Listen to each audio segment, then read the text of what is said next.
Start rolling. திருச்சியைச் சேர்ந்த cheddar மற்றும் தனலட்சுமி ஸ்ரீனிவாசன் ஆகிய 2 மருத்துவக் கல்லூரிகளும் கிட்னி திருட்டில் ஈடுபடுகிறது என்ற தகவல் ஆகஸ்ட் 2025 ஊடகங்களில் வெளிவருகிறது. சுகாதாரத்துறை அமைச்சர் திரு மா சுப்பிரமணியம் அவர்கள் ஒரு விளக்கத்தை கொடுத்தாரு பாருங்க. அதாவது மனித உறுப்புகள் திருடுறாங்க அப்படின்னாரு. திருடுங்கிறது யாரையாவது ஒருத்தர் தெரியாதனமாக போய் படுக்க வச்சு அவருக்கு தெரியாமல் கிட்னியோ லிவரோ எடுத்தால் அதுக்கு பேர் திருட்டு. இது முறைகேடு. இது கிட்னி திருட்டு அல்ல, கிட்னி முறைகேடு. ரெண்டுக்கும் என்னையா வித்தியாசம்? திராவிட முன்னேற்ற கழகத்தின் மணச்சநல்லூர் எம்எல்ஏ கதிரவன், நான் ரோல்ஸ் ராய்ஸ் கார் வாங்கணும்னா ஊரில் இருக்கிற அத்தனை பேரோட கிட்னியை திருடினா தான் முடியும்.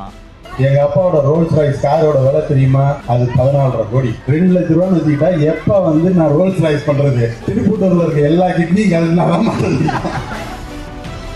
தானமாக பெறுபவர் அந்த கிட்னிக்கு கொடுக்கக்கூடிய தொகை எவ்வளவு தெரியுமா? 80 லட்சம் முதல் 1 கோடி. எஃப்ஐஆர் போடுறது தானே, ஆனால் தமிழக அரசு எஃப்ஐஆர் போடவில்லை. வணக்கம் தமிழ் பெருங்குடி மக்களே. 26 சட்டப்பேரவை தேர்தல் தமிழகத்தின் எதிர்காலத்தை முடிவு செய்யக்கூடிய தேர்தல். ஒரு குடும்பம் கொள்ளையடிப்பதற்கான அதிகாரத்தை நீங்கள் மீண்டும் அந்த குடும்பத்திற்கு அளிக்க வேண்டுமா என்பதை முடிவு செய்ய வேண்டிய தேர்தல். 10-15 கட்சி கூட்டணிகளை வைத்துக்கொண்டு நாங்கள் ஒற்றுமையாக இருக்கிறோம், எங்கள் ஆட்சியில் பல சாதனைகளை செய்திருக்கிறோம், மக்களுக்கு பணத்தை வாரி தந்திருக்கிறோம், பல்வேறு திட்டங்களை வகுத்திருக்கிறோம் என்றெல்லாம் ஆசை வார்த்தைகளை கூறிக்கொண்டு உங்கள் முன்னால் வருவார்கள். ஆனால் கடந்த 5 ஆண்டுகளில் இந்த ஆட்சியில் என்னென்ன நடந்தது என்பதை நீங்கள் யோசித்து பார்த்து சிந்தித்து மீண்டும் இந்த திமுக ஆட்சி வர வேண்டுமா என்பதை மனதில் வைத்து வாக்களிக்க வேண்டும் என்பதற்காகத்தான் தொடர்ந்து உங்களோடு நான் உரையாடி கொண்டிருக்கிறேன். தமிழ் சமூகம் ஒரு அறிவார்ந்த சமூகம் என்பதை நான் தொடர்ந்து பல இடங்களில் வலியுறுத்தி கொண்டிருக்கிறேன். கீழடியில் கிடைத்த கல்வெட்டுகளின்படி 3000 ஆண்டுகளுக்கு முன்பு எழுத்தறிவு பெற்ற சமூகம் இந்த சமூகம். இந்த சமூகம் 2021 தேர்தலில் ஒரு முறை ஏமாந்து இந்த குடும்பத்திற்கு வாக்களித்து விட்டது. மீண்டும் இந்த சமூகம் இந்த திராவிட மாயை என்பதை நம்பி ஏமாந்து இந்த குடும்பம் கொள்ளையடிப்பதற்கான ஒரு வாய்ப்பை கொடுத்துவிடக்கூடாது என்பதற்காகத்தான் இந்த அவல ஆட்சியில் நடந்த சம்பவங்களை பற்றியெல்லாம் தொடர்ந்து நாம் விவாதித்து கொண்டிருக்கிறோம். தோழர்களே, செய்தித்தாளெல்லாம் பார்த்துருப்பீங்க, கிட்னி திருட்டு அப்படின்ற இந்த விவகாரம் செய்தித்தாளில் பார்த்துருப்பீங்க. தெலுங்கானா, மகாராஷ்டிரா, கர்நாடகா போல பல்வேறு மாநிலங்களில் இந்த கிட்னி முறைகேடு நடக்கிறது. இந்த கிட்னி முறைகேடு ஏன் நடக்கிறது அப்படின்ட்டு நம்ம யோசித்து பார்த்தோம்னா நமக்கு ஒரு தெளிவு கிடைக்கும். நிறைய பேருக்கு இந்த கிட்னி ஃபெயிலியர் வரும். பல்வேறு காரணங்களுக்காக 2 சிறுநீரகங்களும் செயலிழந்து விடும். அப்போ அந்த யாராவது ஒருவர் அவருடைய உடலுக்கும் அவருடைய அந்த இரத்த டைப்புக்கும் பொருத்தமான ஒரு நபர் எனது ஒரு கிட்னியை நான் தானமாக கொடுக்கிறேன் என்று கொடுத்து அந்த கிட்னியை பொருத்திக்கிட்டான்னா அவர்கள் சில ஆண்டுகள் உயிர் வாழலாம், தொடர்ந்து உயிர் வாழலாம். சரிங்களா? பெரிய பணக்காரங்களாக இருப்பாங்க, பெரிய ஏகப்பட்ட கோடிக்கணக்கில் சொத்து இருக்கும். ஆனால் குடும்பத்தை சேர்ந்த ஒருவரும் கிட்னியை தானமாக தர வரமாட்டார்கள். அப்போ ஒரு பெரிய பணக்காரங்களாக இருந்துட்டு குடும்பத்தில் யாரும் கிட்னி தானம் பண்ணலன்றதுக்காக செத்து போகலான்ட்டு எந்த பணக்காரங்களாவது முடிவெடுப்பாங்களா? ஸோ என்ன பண்ணுவாங்கன்னா, எப்படியாவது இந்த உடலுக்கு பொருத்தமான கிட்னியை தானமாக கொடுக்க ஒருவரை தயார் செய்வார்கள். சில ஆண்டுகளுக்கு முன்பு இதுபோல் ஏகப்பட்ட கிட்னி முறைகேடுகள் நடக்கிறது என்பதனால் தமிழக அரசும் மத்திய அரசும் சில சட்டங்களை கொண்டு வந்து அதன்படி ஒருவருக்கு கிட்னி தேவையாக இருந்தால் அவர் இதற்கென்று இருக்கக்கூடிய ஒரு ரெஜிஸ்டர், ஒரு டேட்டா இருக்குது, அந்த டேட்டாவில் பதிவு பண்ணிடணும். பதிவு பண்ண பிறகு அதில் உறவினர்களோட கிட்னிக்கு தான் ஃபஸ்ட்டு ப்ரிஃபரன்ஸு. தேர்டு பார்ட்டி ஒருத்தர் சம்மந்தம் இல்லாத, இரத்த சம்மந்தம் இல்லாத யாராவது ஒருவர் கிட்னியை தானமாக கொடுக்குறாரு என்றால் அதற்கென்று சில ப்ரொசீஜர்ஸ் இருக்குது.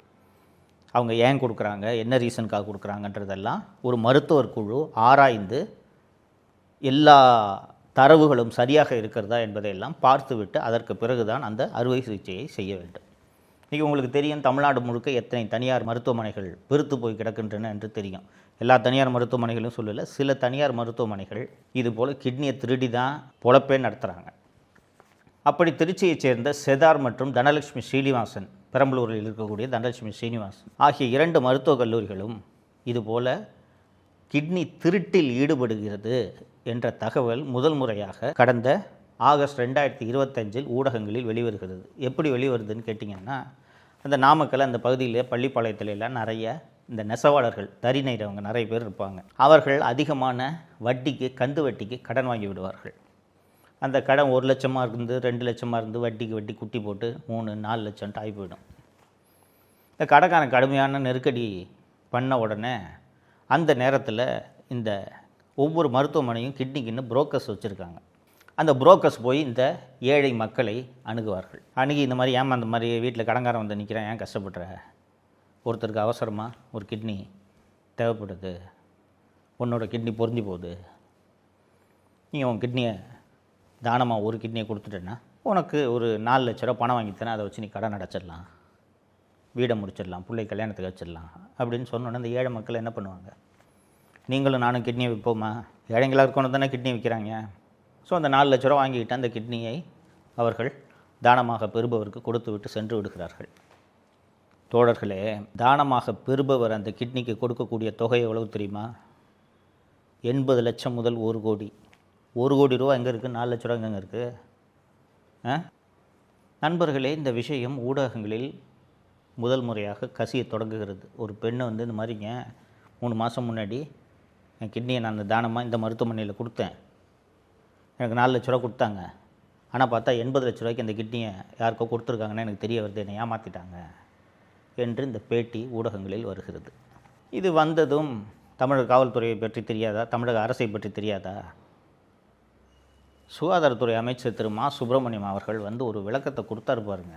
ஒரு ஐஏஎஸ் அலுவலர் வினீத் தலைமையில், ப்ராஜெக்ட் டைரக்டர் வினீத் தலைமையில் விசாரணை குழு போட்டோம். அதாவது மனித உறுப்புகள் திருடுறாங்க அப்படின்னாரு. இது என்ன டீப்பாக போனோம்னா, இது திருடா முறைகேடாங்கிறத முதல்ல அதை புரிஞ்சுக்கணும். திருடுங்கிறது யாரையாவது ஒருத்தர் தெரியாதனமாக போய் படுக்க வச்சு அவருக்கு தெரியாமல் கிட்னியோ லிவரோ எடுத்தால் அதுக்கு பேர் திருட்டு. இது முறைகேடு.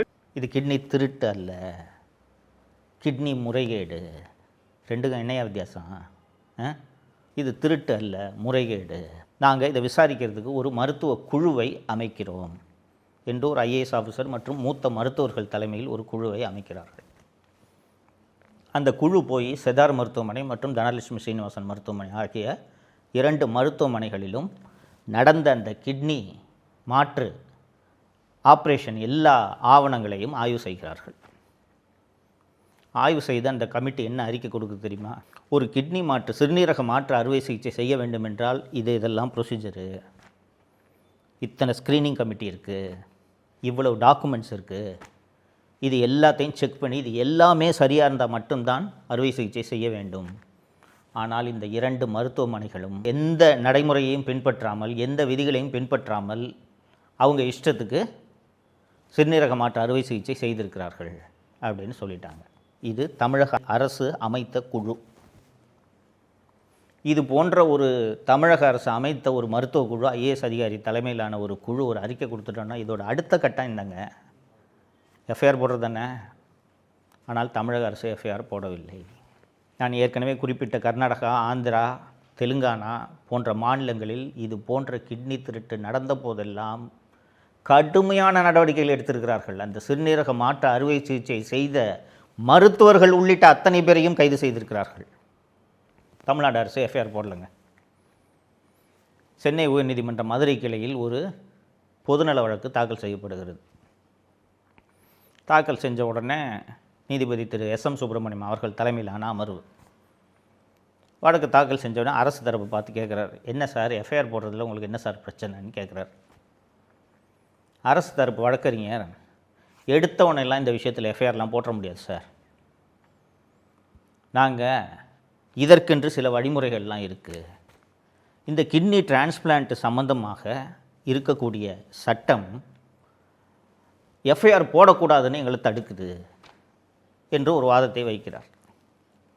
வைத்ததும் அந்த பொதுநல வழக்கு தொடுத்த அந்த மனுதாரர் சார்பில் போன வாரம் கூட தெலுங்கானாவில் எஃப்ஐஆர் போட்டு டாக்டர்ஸை அரெஸ்ட் பண்ணிட்டு போயிருக்காங்க, தமிழ்நாட்டு டாக்டர்ஸை அரெஸ்ட் பண்ணிட்டு போயிருக்காங்க, கர்நாடகாவில் கைதுகள் நடந்திருக்கின்றன, மகாராஷ்டிராவில் கைதுகள் நடந்திருக்கின்றன, இவங்க பொய் சொல்கிறாங்க என்று சொன்னதும் நீதிபதி, நீங்கள் எஃப்ஐஆர் போடுற மாதிரி எனக்கு தெரியலங்க, ஒரு விஷயத்தை புரிஞ்சுக்குங்க, ஏழை ஜனங்க தான் கிட்னியை தானமாக கொடுக்குறாங்க, இது அரசியலமைப்பு சட்டம் பிரிவு 21 வழங்கியுள்ள வாழும் உரிமைக்கு எதிரானது, ரைட் டு லைஃப் இருக்குல்ல, இந்த ரைட் டு லைஃப்பை பறிக்குது இந்த கிட்னி திருட்டு, இவ்வளவு மோசமான ஒரு சம்பவம் நடந்திருக்குது, நான் மீண்டும் மீண்டும் ஏன் சார் எஃப்ஐஆர் போடலன்னு கேட்டால் அரசு தரப்பு எஃப்ஐஆர் போட மாட்டேன் என்பதற்கு பல்வேறு காரணங்களை சொல்கிறதே தவிர எஃப்ஐஆர் போடுவேன்ட்டு ஒரு வார்த்தை சொல்லவில்லை. ஸோ எனக்கு தமிழக அரசு இதை விசாரிக்கும் என்ற நம்பிக்கை எனக்கு இல்லை.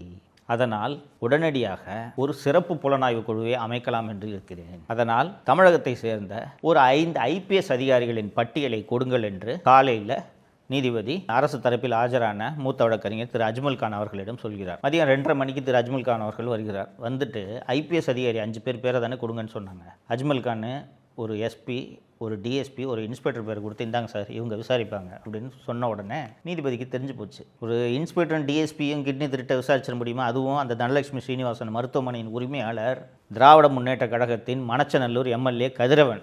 அவர் ஒரு இடத்துல வெளிப்படையாக பேசுகிறாரு. நான் கிட்னி திருடினேன்னு சொல்கிறாங்க. ரோல்ஸ் ராய்ஸ் கார் வச்சுருக்கேன்னு சொல்கிறாங்க. எங்கள் அப்பா தான் ரோல்ஸ் ராய்ஸ் கார் வச்சுருக்காரு. நான் ரோல்ஸ் ராய்ஸ் கார் வாங்கணுன்னா ஊரில் இருக்கிற அத்தனை பேரோட கிட்னியை திருடினா தான் முடியும். ஒரு கிட்னி மாற்று அறுவை சிகிச்சைக்கு எங்கள் மருத்துவமனைக்கு 20,000 தான் கிடக்குதுன்னு கணக்கு வழக்கு சொல்லிட்டு இருக்காருங்க அவர். எங்க அப்பாவோட ரோல்ஸ் ராய்ஸ் காரோட விலை தெரியுமா? அது 14.5 கோடி. நான் பண்ண மொத்த ஆபரேஷனே 252 தான். 2 லட்ச ரூபான்னு வச்சுக்கிட்டா எப்ப நான் ரோல்ஸ் ராய்ஸ் பண்றது? திருப்பூட்டூர்ல இருக்க எல்லா கிட்னியும் கலந்தாதான் மாட்டேன். ஸோ இதற்கு பிறகு நீதிமன்றம் இவங்ககிட்ட கேட்டால் லிஸ்ட்டை கொடுக்க மாட்டாங்கன்னு சொல்லிட்டு ரெஜிஸ்ட்ரியில் ஒரு IPS ஆஃபீஸரோட லிஸ்ட்டை கொடுங்கன்னு சொல்லிட்டு ஒரு லிஸ்ட்டை கேட்டு வாங்குறாங்க. வாங்கி ஒரு 5 IPS அதிகாரிகளை தேர்ந்தெடுத்து சிறப்பு புலனாய்வு குழுவை அமைத்து இந்த சிறப்பு புலனாய்வு குழு இந்த கிட்னி முறைகேட்டை விசாரிக்கும் என்று நீதிமன்றம் சிறப்பு புலனாய்வு குழுவை அமைத்து உத்தரவிட்டது. தோழர்களே, இதில் ஏதாவது இந்த நீதிமன்றத்தோட உத்தரவில் ஏதாவது தவறு இருக்கா? நீதிமன்றம் திருப்பி கேட்குது, ஏங்க நீங்கள் அமைச்ச மருத்துவ குழு கிட்னி முறைகேடு நடந்திருக்குன்னு சொல்லிட்டு அறிக்கையில் சொல்லியிருக்குங்க, அப்புறம் என்னங்க FIR போட உங்களுக்கு என்னங்க பிரச்சனைன்னு கேட்டால், இல்லை சார் ரூல்ஸில் இடம் இல்லை சார்னு காரணம் சொல்லிகிட்டு இருக்காங்க. இன்னொன்று கொஞ்சம் யோசிச்சு பாருங்கள். கடன் காரணமாக ஏழை மக்கள்கிட்ட 4 லட்ச ரூபாய்க்கு கிட்னியை வாங்கிட்டு 1 கோடி ரூபாய்க்கு அதை விற்றாங்கன்னா எவ்வளோ பெரிய கொடூரம். உலகத்தில் எங்கேயாவது இந்த கொடூரம் நடக்குமா? அதுவும் அதை பண்ணுறது ஒரு திமுக MLAவோட மருத்துவமனை எனும்போது இதை எவ்வளவு சீரியஸாக விசாரித்திருக்க வேண்டும். தோழர்களே, இந்த மதுரை உயர்நீதிமன்றம் அளித்த இந்த தீர்ப்புக்கு எதிராக மீண்டும் பல லட்சம் ரூபாய் மக்கள் வரிப்பணத்தை செலவு பண்ணி உச்சநீதிமன்றம் போகுது தமிழ்நாடு கவர்மெண்ட்டு. நீங்கள் நம்ப மாட்டீங்க, போனாங்க உச்சநீதிமன்றத்துக்கு. இந்த மாதிரி SIT ஃபார்ம் பண்ணிட்டாங்க, நீதிமன்றம் நியமித்த இந்த SITயை ரத்து பண்ணணும், நாங்கள் தமிழக அரசை விசாரிக்கிறோம், இந்த மாதிரி SIT விசாரணைக்கு உத்தரவிட்டது சட்டப்படி தவறு அப்படி இப்படின்ட்டுலாம் ஏதோ சொன்னாங்க. ஆனால் உச்சநீதிமன்றம் சென்னை உயர்நீதிமன்றத்தின் தீர்ப்பில் தலையிட முடியாது என்று சொன்னதோடு அந்த வழக்கு விசாரணையின் போது மெட்ராஸ் ஹைகோர்ட் எந்த ஆர்டர் கொடுத்தாலும் எதுக்கு எடுத்துக்கிட்டு அப்பீலில் வரீங்க என்று ஒரு கேள்வியையும் எழுப்பியது. அந்த SIT தனது விசாரணையை எல்லாம் முடித்து ஒரு 12 பேர் மீது குற்றப்பத்திரிகை தாக்கல் செய்து விட்டோம் என்று நீதிமன்றத்தில் ஒரு அறிக்கையை தாக்கல் செய்திருக்கு. இந்த 12 பேரும் யார் தெரியுங்களா? ஏழை மக்களை அணுகுகிறார்கள் அல்லவா, புரோக்கர்கள், அவர்கள்தான். இந்த கிட்னி திருட்டு, இந்த முறைகேடு, விதிமுறைகளை பின்பற்றாத இந்த ஆப்ரேஷன் நடந்தது, இது எல்லாவற்றிலும் அந்த மருத்துவமனை சம்மந்தப்பட்டிருக்கிறதா இல்லையா? அந்த சிறுநீரக மாற்று அறுவை சிகிச்சை செய்த மருத்துவர் சம்மந்தப்பட்டிருக்கிறாரா இல்லையா? அந்த சிறுநீரக மாற்று அறுவை சிகிச்சைக்கு ஒப்புதல் அளித்த குழுவில் அமர்ந்த மருத்துவர்கள் சம்மந்தப்பட்டிருக்கிறார்களா இல்லையா? இறுதியாக அந்த மருத்துவமனையின் உரிமையாளர் சம்மந்தப்பட்டிருக்கிறாரா இல்லையா? அவர்கள் யார் மேலேயும் சார்ஜ் ஷீட் போடாமல் புரோக்கர்ஸ் மேலே சார்ஜ் ஷீட் போட்டால் இது என்னங்க விசாரணை? இந்த விசாரணை குழுவின் தலைவராக மதுரை உயர்நீதிமன்ற கிளை நியமித்தது பிரேமானந்த் சின்ஹா என்ற IPS அதிகாரி, இப்போது IG-யாக இருக்கிறார். இந்த பிரேமானந்த் சின்ஹா யார் என்றால், அவர் SP-யாக இருந்தபோது பெரம்பலூர் மாவட்டத்தில் அவர் SP-யாக இருந்தார். அப்போது தான் இந்த மணச்சநல்லூர் MLAவோட தனலட்சுமி ஸ்ரீனிவாசன் மருத்துவக் கல்லூரி கட்டுவதற்கான இடம் தேடிட்டு வாங்கிட்டு இருக்காங்க. எல்லாரும் இடத்த உடனே விற்றுருவாங்களா? ஒரு சில விவசாயிகள் விற்க மாட்டாங்கல்ல. அந்த மாதிரி நிலத்தை விற்க மறுத்த விவசாயிகள் மீது பொய் வழக்கு போட்டு அவர்களை மிரட்டி தனலட்சுமி ஸ்ரீனிவாசன் குழுமத்திடம் நிலத்தை விற்க உதவி செய்தது யார் என்றால் இந்த பிரேமானந்த் சின்ஹா. அந்த பிரேமானந்த் சின்ஹாவை இந்த கிட்னி முறைகேட்டை விசாரிக்கிறதுக்கு ஒரு சிறப்பு புலனாய்வு குழுவின் தலைவராக போட்டால் விசாரணை எப்படி நடக்கும்? இப்படி இந்த மாதிரி புரோக்கர் மேலே தான் சார்ஜ் ஷீட் போடுவாங்க. அண்ணா திராவிட முன்னேற்ற கழகத்தின் பொதுச் செயலாளர் திரு எடப்பாடி பழனிசாமி அவர்கள் நாமக்கல்லில் நடந்த பொதுக்கூட்டம் என்று தான் நினைக்கிறேன். அங்கே இந்த கிட்னி முறைகேடு அதிமுக ஆட்சி அமைந்ததும் முழுமையாக விசாரிக்கப்படும், இதில் சம்பந்தப்பட்ட ஒருவர் விடாமல் தண்டிக்கப்படுவார்கள் என்று சொல்லியிருக்கிறார். அந்த தனலட்சுமி ஸ்ரீனிவாசன் மருத்துவமனையெல்லாம் இழுத்து மூடணுங்க. இதுக்கு நடுவில் இன்னொரு விஷயம் நடந்துச்சு, அதை சேர்த்து சொல்லிடுறேன். இந்த தனலட்சுமி ஸ்ரீனிவாசன் மற்றும் செதார் மருத்துவமனை ஆகிய 2 முறைகேட்டில் ஈடுபட்டிருக்குன்னு சொல்லி அவங்களோட அந்த உறுப்பு மாற்று அறுவை சிகிச்சை செய்யும் அந்த அனுமதியை தமிழக சுகாதாரத்துறை ரத்து செஞ்சிருச்சு. அந்த 2 மருத்துவமனை நீதிமன்றத்துக்கு போகிறாங்க. இந்த மாதிரி எங்களுக்கான லைசன்ஸை ரத்து பண்ணுறதுக்கு முன்னாடி எங்களை விளக்கம் கேட்டிருக்கணும், எங்கள் தரப்பு விளக்கத்தை. அப்படி இவங்க கேட்கல, அதனால் ரத்து பண்ணது தப்பு என்று நீதிமன்றத்தை அவர்கள் அணுகியதும் நீதிமன்றம் இவர்கள் சொல்வது சரி என்று தமிழக அரசு ரத்து பண்ணதை ரத்து பண்ணிடுச்சு. அரசு துறையில் இருக்கக்கூடிய அதிகாரிகள், சட்டம் படித்தவர்கள் அத்தனை பேருக்கும் தெரியும், ஒரு லைசன்ஸை ரத்து பண்ணுறதோ இல்லை ஒரு அனுமதியை ரத்து பண்ணுறதோ இல்லை ஒரு வேலையை ரத்து பண்ணுறதோ எதுவாக இருந்தாலும் ஃபஸ்ட்டு ஷோகாஸ் நோட்டீஸ் கொடுப்பாங்க. உன் தரப்பு விளக்கம் என்னப்பா சொல்லுப்பா அப்படின்ட்டு. ஆனால் இப்படி ஷோகாஸ் கொடுக்காம விளக்கம் கேட்காமல் ரத்து செய்தால் இதை நீதிமன்றம் ரத்து செய்யும் என்று தெரிந்தே இந்த வேலையை தமிழக அரசின் சுகாதாரத்துறை செய்திருக்கிறது. தோழர்களே, ரோடு கான்ட்ராக்டில் திருடலாம், பாலம் கட்டுறதுல திருடலாம், பூங்கா கட்டுறதுல திருடலாம். கிட்னி திருடுறவனை காப்பாற்றுற கவர்மெண்ட்டை எங்கேயாவது கேள்விப்பட்டிருக்கீங்களாங்க? ஏழை ஜனங்க தானங்க கிட்னி வைக்கிறாங்க. 4 லட்ச ரூபாய் அவனுக்கு கொடுத்துட்டு 1 கோடி ரூபாய்க்கு அந்த கிட்னியை விற்று சம்பாரித்து அதில் ரோல்ஸ் ராய்ஸ் காரை வாங்கிக்கிட்டு சுற்றுறானுங்களே. இந்த ஆட்சியாக தொடரணும், யோசித்து முடிவெடுங்கள். நன்றி. தமிழகத்தை காப்போம்.